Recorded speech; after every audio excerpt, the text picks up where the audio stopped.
Տիկին Հակոբյան, 9-րդ գումարման ազգային ժողովի առաջին նիստն է, նախ ընդհանուր առմամբ ձեր տպավորությունները քաղաքական բովանդակությունը եւ երկխոսությունը ստացվում է, թե չէ, մինչ այս պահը մենք տեսնում ենք, որ կարծես թե ընդդիմության թեզերը չեն փոխվել, մեղադրանքները նույնպես,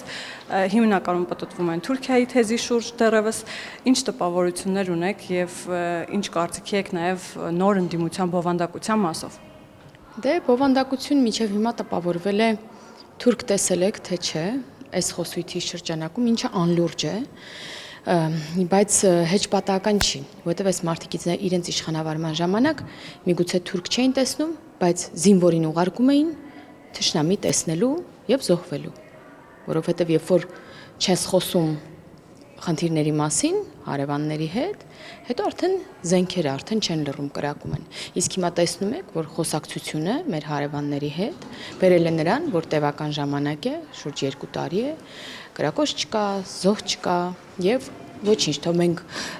այս ամբիոնին թիրախավորվենք, որպես թուրք տեսած մարդիկ, բայց մեր զինվորները ապրեն, ոչ թե զոհվեն։ Քաղաքական երկխոսություն կամ թեկուզ քաղաքական իմաստով բանավեճ պատկերացնում եք այս ուժերի հետ, հատկապես ուժեղ Հայաստանի նկատի ունեմ, հաշվի առնելով այս խոսույթը, նաև գիտեք, նախընտրական շրջանում ինչ խոսույթով էին հանդես գալիս, որ եթե իրենք չհաղթեն, ապա 300,000 ադրբեջանցիներ են գալու։ Հիմա ինչպես եք այդ ուժի հետ փորձելու քաղաքական իմաստով կոմունիկացվել, երկխոսել, թեկուզ եք բանավիճել։ Դե արդեն իսկ հնչեց եւ ձեռք մեկնվեց համագործակցության կառուցողական լինելու, սուր բանավիճելու, բայց քաղաքակիրթ լինելու մասով։ Տեսնենք այդ մեկնած ձեռքը կմնա օդում, ինչպես նախկին խորհրդարանի դեպքում, թե կգան կոնստրուկտիվ դաշտ, կսկսենք համագործակցել հանուն Հայաստանի Հանրապետության եւ մեր քաղաքացիների։ Մենք ունենք հստակ օրակարգեր եւ այդ օրակարգերով պատրաստվում ենք առաջիկա տարիներին առաջ շարժվենք, եթե այդ ընթացքում կլինի ընդդիմությունը իր տեղում, այսինքն առողջ քննադատություն կլինի, սուր երկխոսություն թեկուզ լինի, ապա ոչ մի խնդիր։ Եթե չլինի, մենք ունենք նախորդիվ 5 տարիներին նման փորձառություն, այնպես որ կշարունակենք մեր օրակարգերով առաջ շարժվել։ Բայց ես դժվար եմ պատկերացնում, որ այս մարդիկ կարող են իրոք կառուցողական լինել, գոնե ցույց տալ նման բան, որովհետև դժվար է պատկերացնել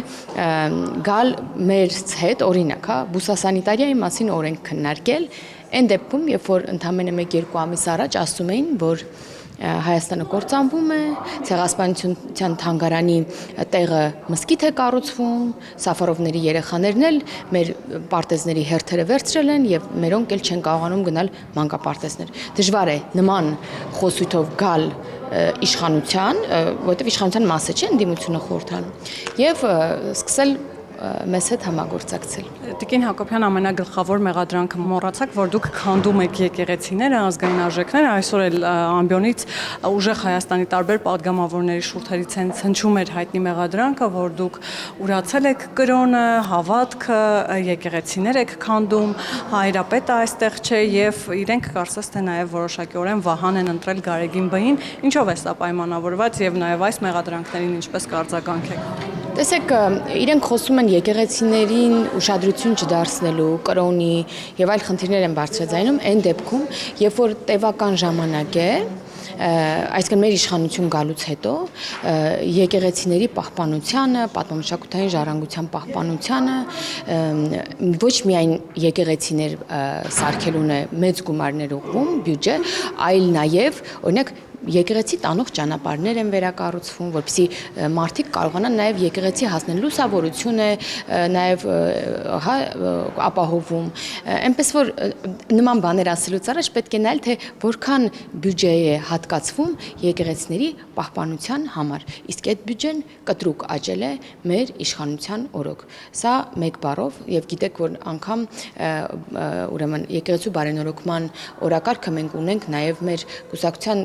ծրագրով եւ մեր նախընտրական ծրագրով եւ մեզ համար սա շատ կարեւոր թեմա է, որի մեջ մտնում է նաեւ ուրեմն կաթողիկոս չհամարվող անձին Կտրիչ Ներսիսյանին կաթողիկոսին պատկանելի գահից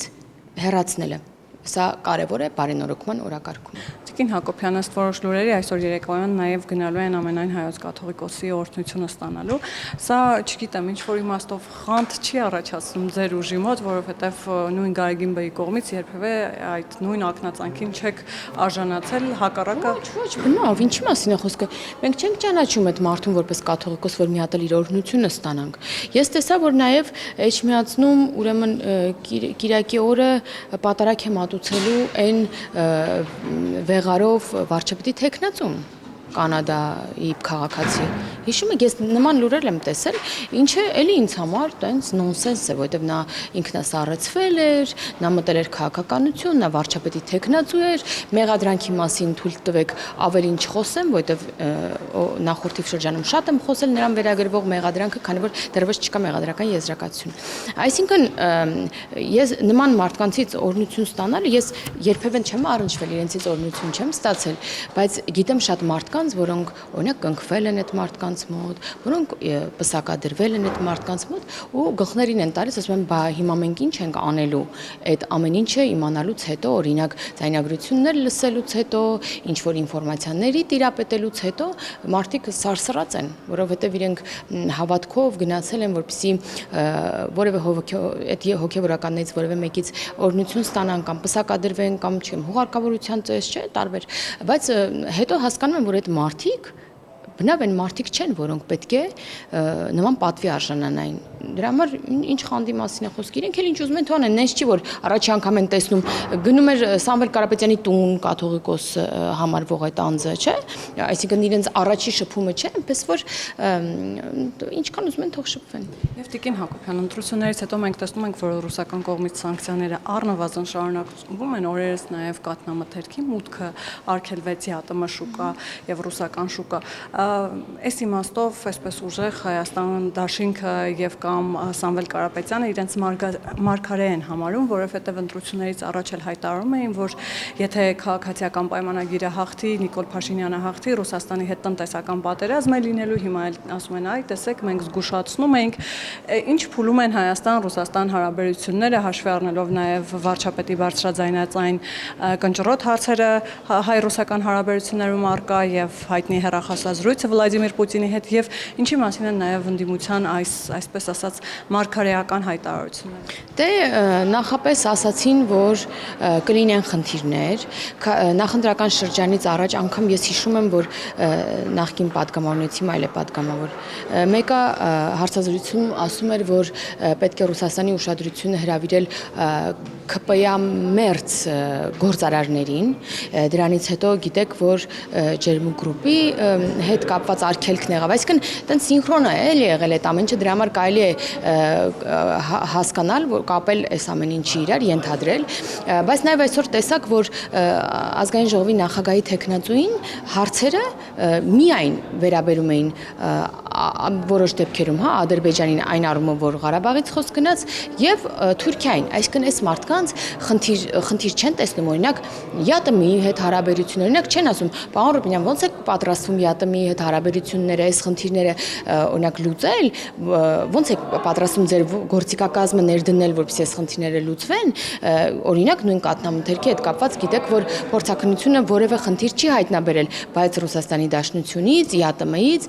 հայտարարում են, որ խնդիրներ կան, այսինքն սա հստակ կոնկրետ քաղաքական, այսպես ասած, մահակ է, հա, միջազգային հարթակով, օրինակ նման խնդիրներ չեն բար, որովհետև դա իրենց պլաններում է։ Իրենց ամեն ինչ իրենց պլանով է գնում։ Սա կարելի է ենթադրել։ Դրա համար դրանից խոսք չկա, իրենք գոհ են, կանխատեսում էին, ուղղություն էին ցույց տալիս, հիմա իրենց պլանով է գնացել եւ մարդիկ խնդիր չեն բարձրացնում։ Իսկ արդյունքում նրանց պլանների իրագործման արդյունքում այսօր շատ տնտեսվարողներ խնդիրների առաջ են կանգնել, որը մենք նաեւ մեր եվրոպացի գործընկերների աջակցությամբ փորձում ենք լուծել եւ վստահորեն ինչքան ժամանակ անցնի, ավելի մոտ կլինի խնդրի լուծումը եւ ամեն ինչ ավելի լավ կլինի, քան եղել է, որովհետեւ դրա արդյունքում մենք կունենանք դիվերսիֆիկացիա, հիմա գիտեք, որ բազմաթիվ հնարավորություններ են մեր տնտեսվարողների առաջ բացվել, Եվրոպայի շուկան է բացված, գիտեք ձկնամթերք, ծաղիկ եւ այլն, մրգեր, բանջարեղեններ եւ մենք ոնց որ